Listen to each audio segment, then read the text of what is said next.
The cabin stood alone in the Colorado highlands, miles from any town, and when the marshal's men finally reached it in the spring of 1880, they found only silence.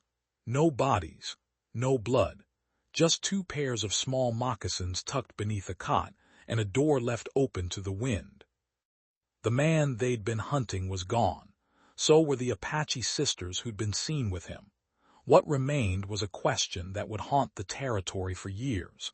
Why would a fugitive running from a noose risk everything to shelter two children on the very night their people came looking for them? Some said he was trying to buy mercy. Others believed he'd lost his mind. But those who'd known him before the accusation, before the warrant, before his name became a whisper in saloons, said it was something else entirely, something older. The high country in the autumn of 1879 held a kind of silence that made men nervous. It was the season when the aspen turned gold and the air grew thin and cold, when the light fell slanted through the trees and the shadows stretched long across the valleys. In the settlement of Ashford, a collection of rough timber buildings perched on the edge of the San Juan Range, people kept their doors barred at night and their rifles close. The Apache wars were supposedly over, but memory ran deep, and trust ran shallow. Ashford had no marshal of its own. It had a post office, a general store, a boarding house, and a saloon that doubled as a meeting hall when the circuit judge came through. Most of the men worked claims in the hills or ran cattle on the sparse grasslands to the east. The women kept gardens and chickens and worried about their children. It was a place where people came to disappear, or to start over, or to wait for something better that never quite arrived. Thomas Farrow had come to Ashford in the summer, quiet and alone, leading a single pack horse and carrying a rifle he never fired. He was a man in his middle 30s, lean and weathered, with dark hair that needed cutting and eyes that didn't meet anyone's gaze for long.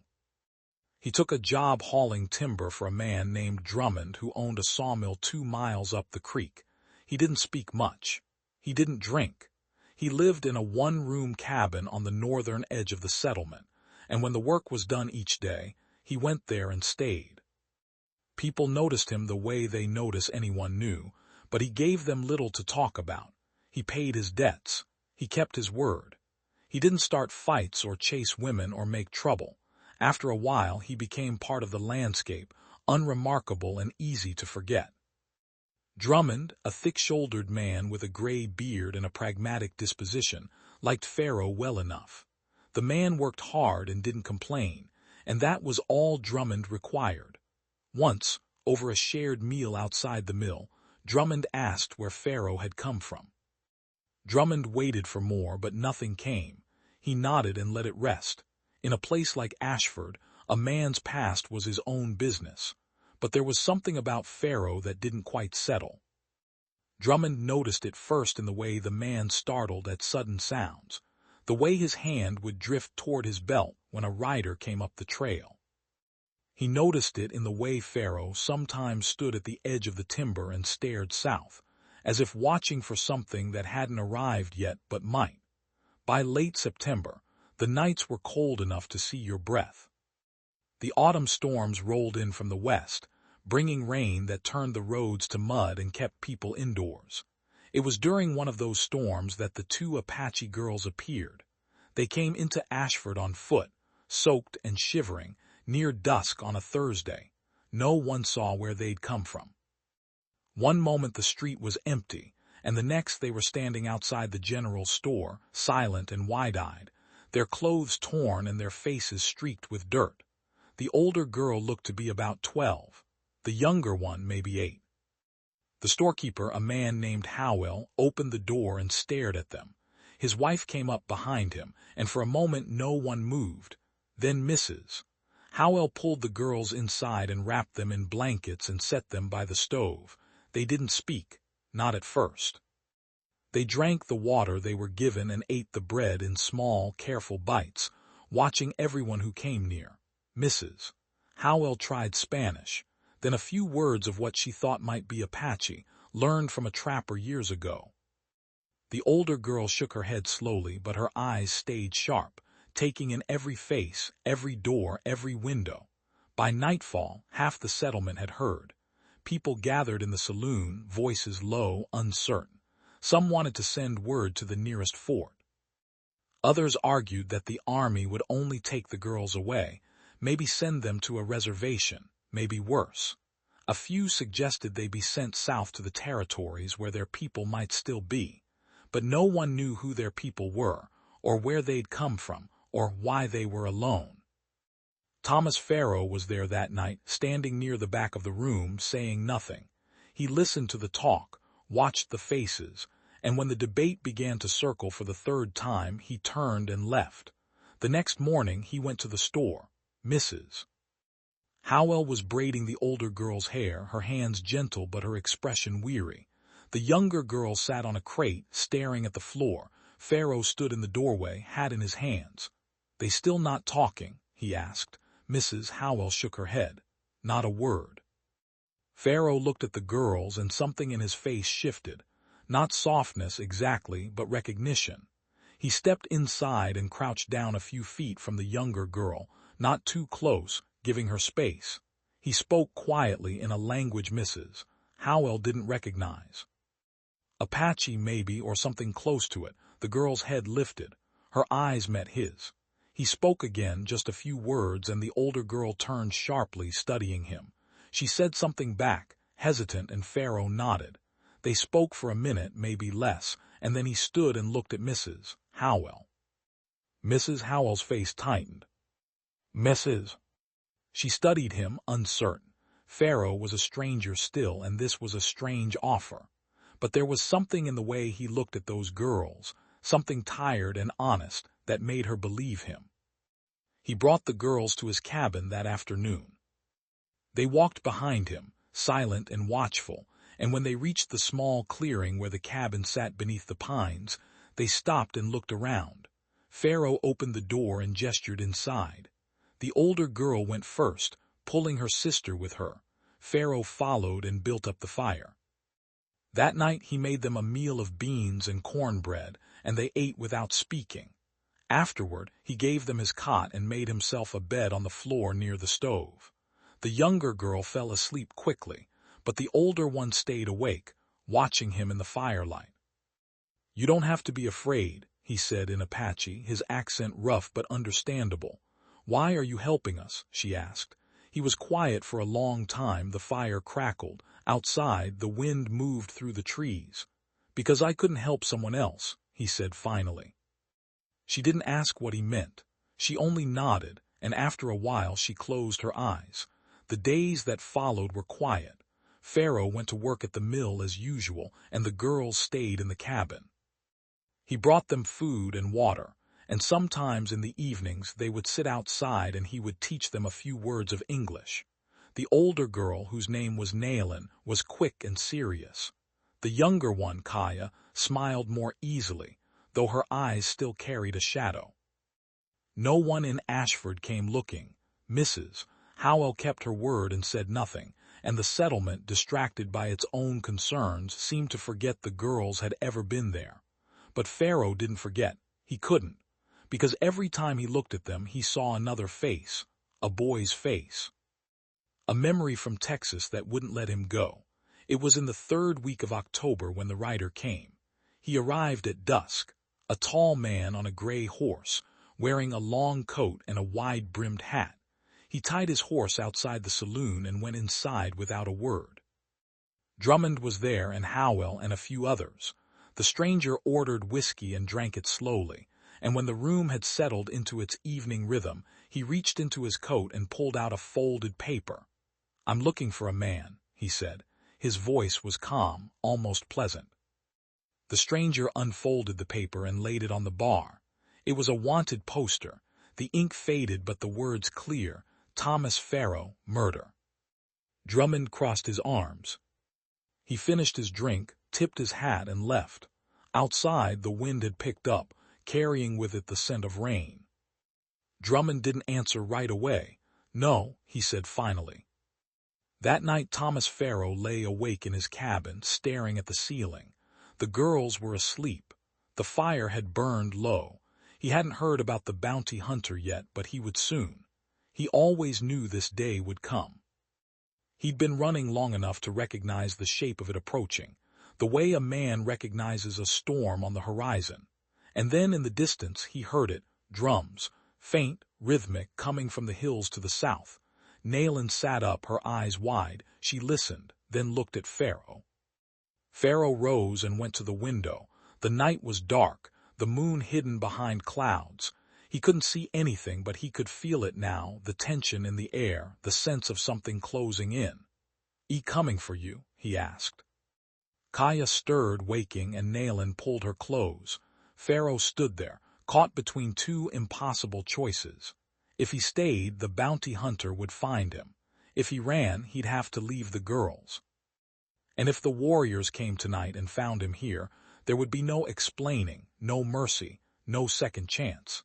He turned from the window and looked at the two sisters huddled on the cot, their faces pale in the dim light. Outside, the drums grew louder. The drums stopped sometime before dawn, but by then Thomas Pharaoh was already gone. When Mrs. Howell came to the cabin 3 days later, responding to worried talk in the settlement, she found the door standing open and the interior swept clean. The cot was made. The few dishes were stacked neatly by the cold stove, and beneath the cot, placed side by side with a care that suggested intention rather than haste, were 2 pairs of small moccasins. She stood in that doorway for a long time, studying the empty room, trying to understand what she was seeing. The girls were gone, Pharaoh was gone, but there was no sign of struggle, no indication of violence. It looked as though everyone had simply walked away, as though the cabin had been vacated by mutual agreement rather than force. When Cadell the bounty hunter heard about it, he rode out to see for himself. He examined the cabin methodically, checking for blood, for hidden compartments, for any evidence that might tell him where Pharaoh had gone. He found nothing useful. Drummond kept his expression neutral. Maybe, or maybe he just moves around. The bounty hunter studied him for a moment, then looked back at the cabin. "He murdered a family," Cadell said quietly. "Good people, the Mortons. Had a ranch outside San Antonio. Thomas Pharaoh worked for them one summer, then came back 2 years later and killed them both, burned the house with them inside. Their son was in the barn." "If he did it," Drummond said. He stayed in Ashford another week, asking questions, following thin leads that went nowhere. He talked to everyone who'd seen Pharaoh, who'd worked with him, who'd spoken more than a few words to him. The picture that emerged was consistent. A quiet man, reliable, haunted by something, but not violent, not dangerous. It didn't match the crime in San Antonio, and that bothered Cadell more than he wanted to admit. On his last night in town, he sat alone in the saloon and wrote a letter to his employer, a bonding company in Denver that financed manhunts across 3 territories. He described what he'd found, or rather, what he hadn't found. He noted the moccasins, the drums, the possibility that Pharaoh had been taken by Apache warriors who'd come for the girls. He also noted that no bodies had been discovered, no witnesses had come forward, and no one in Ashford seemed particularly eager to help him. "I believe Pharaoh was here," he wrote, "but I also believe he's gone now, and tracking him further will require resources beyond what this case warrants." He sealed the letter and left it with Howell to be posted. The next morning he rode south, back toward Denver, leaving Ashford to return to its quiet rhythms. But the questions didn't leave with him. In the months that followed, people talked. It was the kind of story that lodged itself in the collective memory of a place, the kind that got told and retold until the details blurred, and the truth became impossible to separate from speculation. Some said Pharaoh had been killed by the Apache, that they'd found him with the girls and executed him for taking them. Others believed he'd gone with them willingly, seeking refuge among people who wouldn't ask about San Antonio. A few thought he'd simply fled farther west, into the mountains where no law could follow, and that the girls had been returned to their people separately. Mrs. Howell, who'd spent more time with the girls than anyone, believed something different. She believed Pharaoh had made a choice that night, a choice to protect them even if it cost him everything. She couldn't explain why she believed it, only that when she closed her eyes and thought about those moccasins under the cot, she saw an act of surrender, not of flight. He had no answer for that. Winter came early that year, and the snow fell heavy in the high country. The cabin where Pharaoh had lived was buried under drifts by December, and no one went near it. Drummond kept the sawmill running through the cold months, but he often found himself thinking about his former worker, wondering if the man was alive somewhere, wondering if the accusations had been true. He thought about riding to San Antonio, finding the boy who'd witnessed the murders, asking him directly what he'd seen. But San Antonio was 1,000 miles away, and Drummond was not a young man anymore. The journey would take months, and even if he made it, what could he prove? The past was the past, the dead stayed dead, and men like Thomas Pharaoh, guilty or innocent, were swallowed by the frontier every day. By spring, other concerns had taken over. A dispute over water rights nearly led to gunfire between two ranching families. A prospector found silver in the hills and triggered a small rush that brought 30 new men to the area, most of them rough and desperate. The circuit judge came through and hanged a man for stealing horses, and the execution drew a crowd that talked about it for weeks. Thomas Pharaoh became a footnote, a strange story from the previous autumn, something mentioned occasionally but no longer urgent. The years passed. Ashford grew slowly, adding a church and a schoolhouse and a second saloon. The Howells retired and moved to their daughter's home in Kansas. Drummond sold the sawmill and spent his final years in a chair on his porch, watching the aspens turn gold each fall. Cadell the bounty hunter was killed in a shootout in New Mexico in 1883, his death noted in a 2-line notice in a Santa Fe newspaper. And still, every so often, someone would mention the fugitive and the girls. A trapper passing through claimed he'd seen a white man living with an Apache band near the Gila River, a man who spoke their language and kept to himself. But when pressed for details, the trapper admitted he'd only seen him from a distance and couldn't be sure. A ranch hand swore he'd met Pharaoh in a mining camp in Nevada, that the man had used a different name but had the same dark eyes and the same way of going silent when asked about his past. The hand had been drinking when he told the story, though, and his companions didn't believe him. A widow in Durango told a visiting preacher that 2 Apache girls had come to her door one winter, hungry and lost, and that they'd spoken of a man who'd saved them. But the widow was known for her fondness for dramatic tales, and the preacher, skeptical by nature, wrote it off as embellishment. The truth, if there was a truth, remained elusive. In San Antonio, the Morton case was never officially closed, but it faded from active concern. The boy who'd survived, Jacob Morton, grew into a man marked by loss. He worked as a clerk, then as a schoolteacher, and eventually moved to Galveston, where he married and tried to build a life separate from the fire that had taken his parents. But he never forgot Thomas Pharaoh's face. "You saw me leave, you were right, but you didn't see what came before." It wasn't signed. Jacob kept the letter for 3 days before showing it to his wife. He didn't answer immediately. He stood at the window of their small house, looking out at the Gulf, thinking about the night of the fire, about what he'd seen, and what he'd told the marshal. He'd been 14 years old, terrified, grief-stricken. He'd seen a man riding away, and when they'd shown him a photograph of Thomas Pharaoh, he'd nodded, yes, that was him. But had he been certain, truly certain? He thought about his father, a man who'd always seemed burdened by something Jacob hadn't understood. It took him 2 years. He hired a lawyer in San Antonio to review the original case files. He traveled back to the ranch, now owned by strangers, and walked through the rebuilt house, trying to remember details he'd suppressed for years. He wrote letters to former neighbors, to the marshal who'd investigated the case, to anyone who might have known his father's business dealings. Most of the responses were unhelpful. People had moved on, memories had faded, records had been lost. Your father borrowed money from some hard men out of Austin. They wanted the ranch. He couldn't pay. I heard them threaten him, tell him they'd take it one way or another. Jacob sat with that letter for a long time.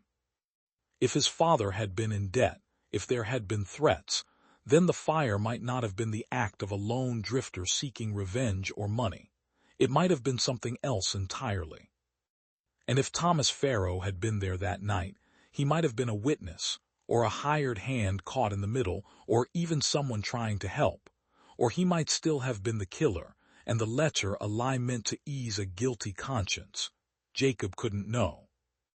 But he felt, for the first time since the fire, that the story he'd been telling himself, the story he'd told the law, might be incomplete. In the spring of 1894, Jacob Morton made a decision. He closed his schoolhouse for the summer and boarded a train west. He traveled to Colorado, to the territory where Farrow had last been seen. He visited Ashford, now a proper town with paved streets and a telegraph office, and he asked about the fugitive who disappeared 15 years before. Most people didn't remember. The few who did offered vague recollections, second-hand stories, nothing concrete. But an old woman who ran a boarding house, formerly Mrs. Howell's place, told him about the moccasins.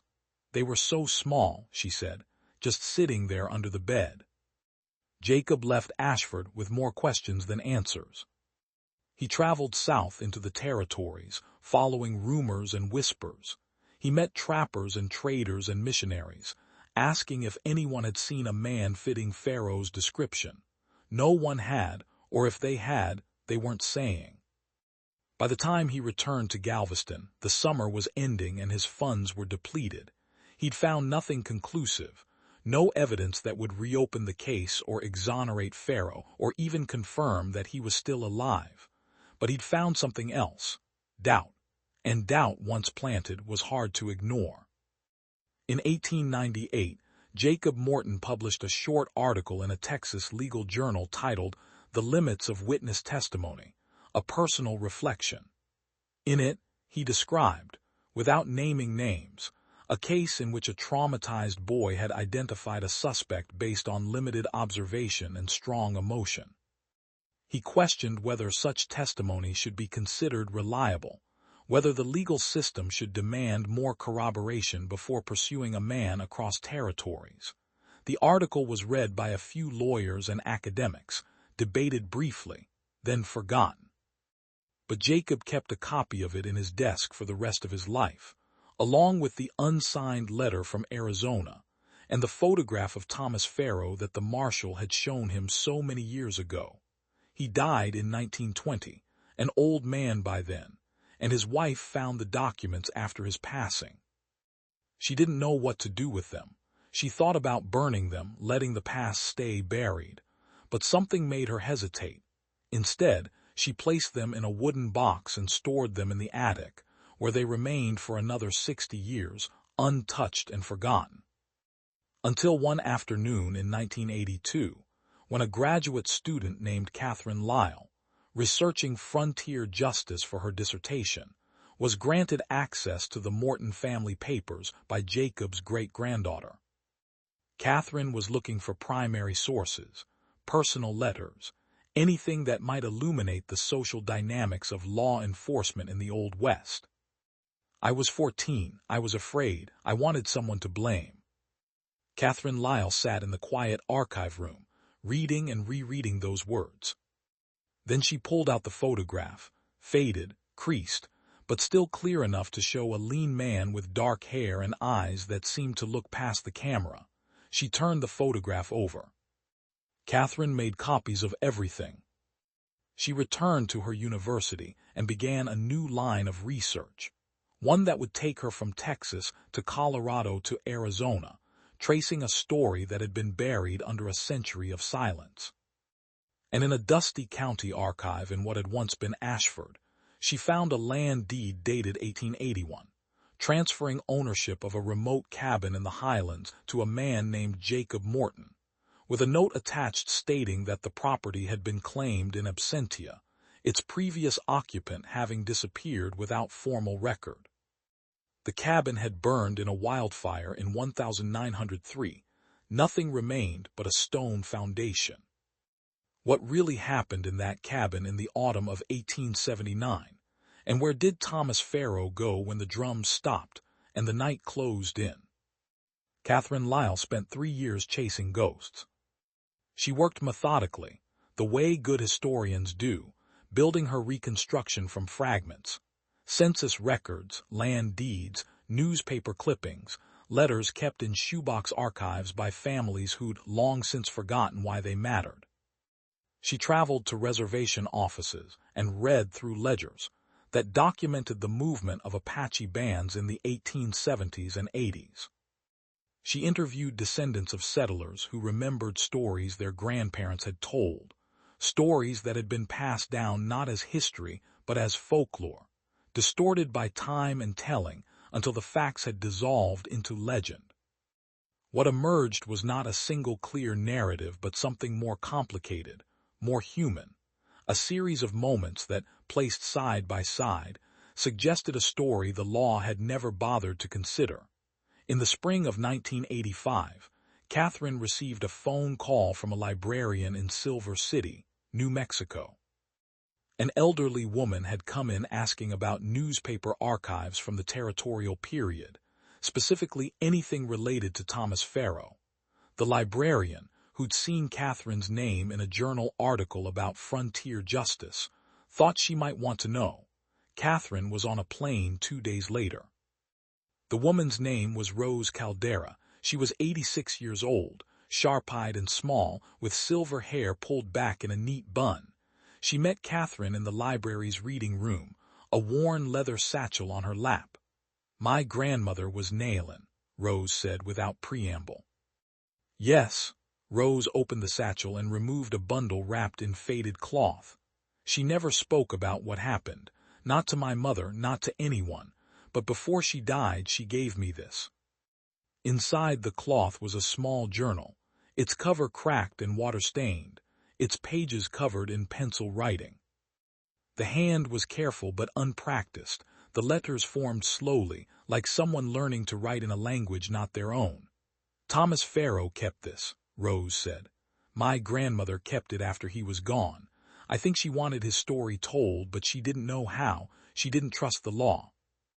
The journal was not a confession, it was a reckoning.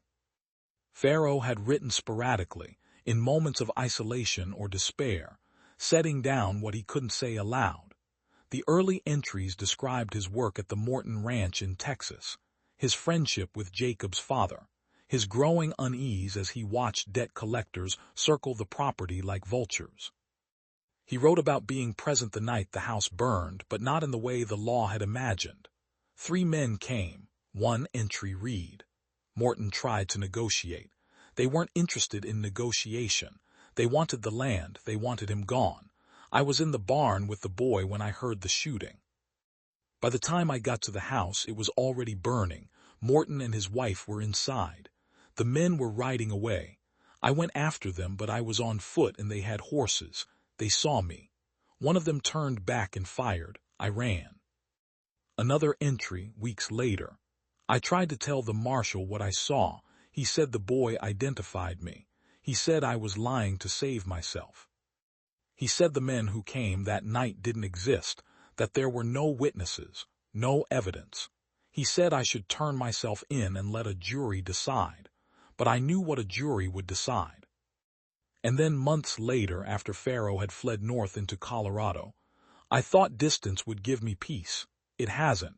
I see Morton's face. I see his wife. I see the boy looking at me with fear and blame. The entries stopped for a long stretch, then resumed in October 1879, written in a different tone, less burdened, almost hopeful. 2 girls came to town today. Apache, they're alone and frightened and no one knows what to do with them. I offered to keep them safe until their people could be found. Mrs. Howell thinks I'm being kind. Maybe I am. But mostly I'm thinking about the boy I couldn't save. Maybe if I can help these two, it'll balance something. The final entry was dated 5 days later. The drums started tonight. Nayland says her people are coming. I should leave before the bounty hunter finds me. But if I go now, the girls might be caught between two dangers. Men looking for me and warriors who don't trust this settlement. So I'm staying until I know they're safe. Rose reached into the satchel again and pulled out a folded piece of paper, brittle with age. It was a letter, written in Spanish, translated into English by someone's careful hand decades later. The letter described what the scout had witnessed: warriors approaching the settlement at night, cautious and prepared for conflict.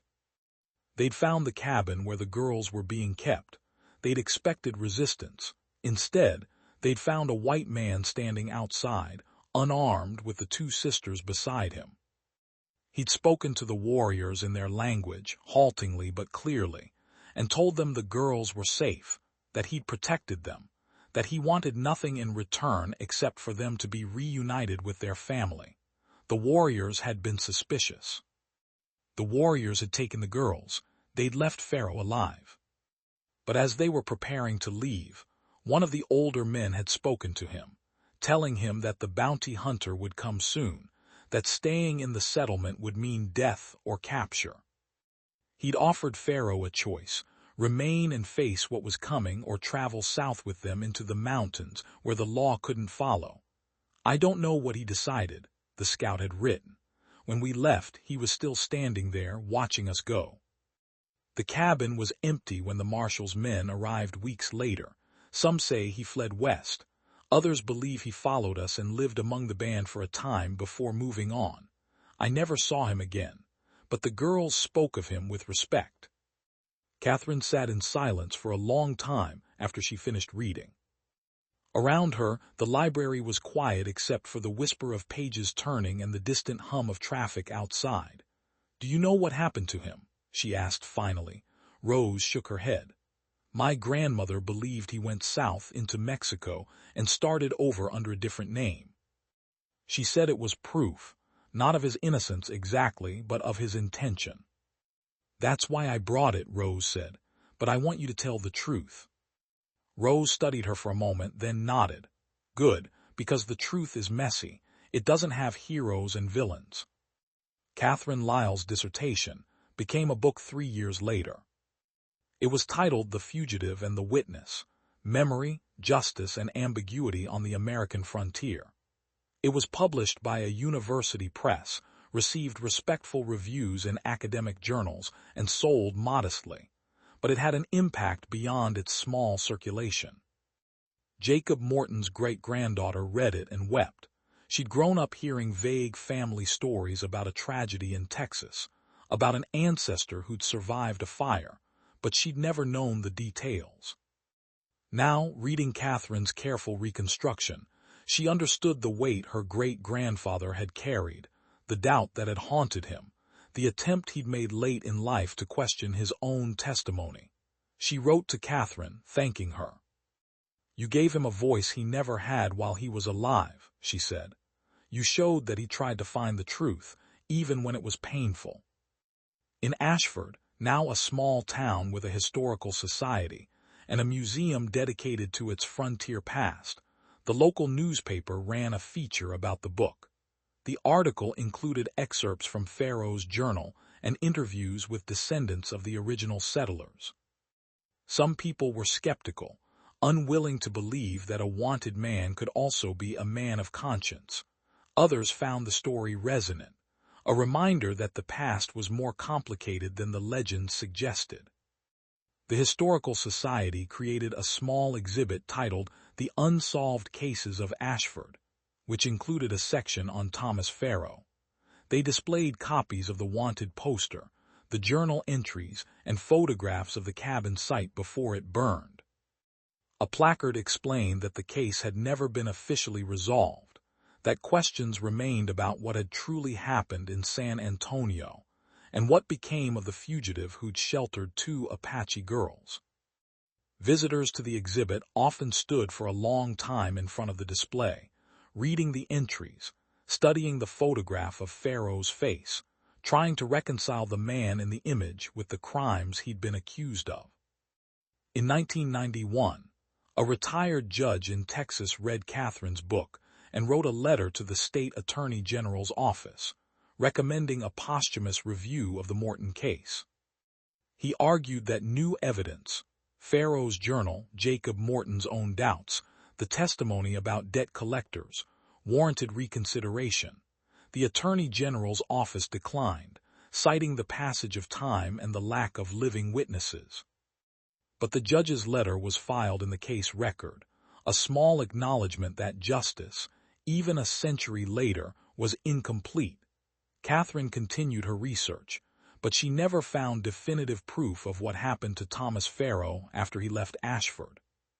She followed leads into Mexico, into California, into the far corners of the frontier. She found men who might have been him, drifters, ranch hands, miners, but none of the evidence was conclusive. Names could be changed, faces could be forgotten. The West was vast, and men who wanted to disappear had always found ways to do so.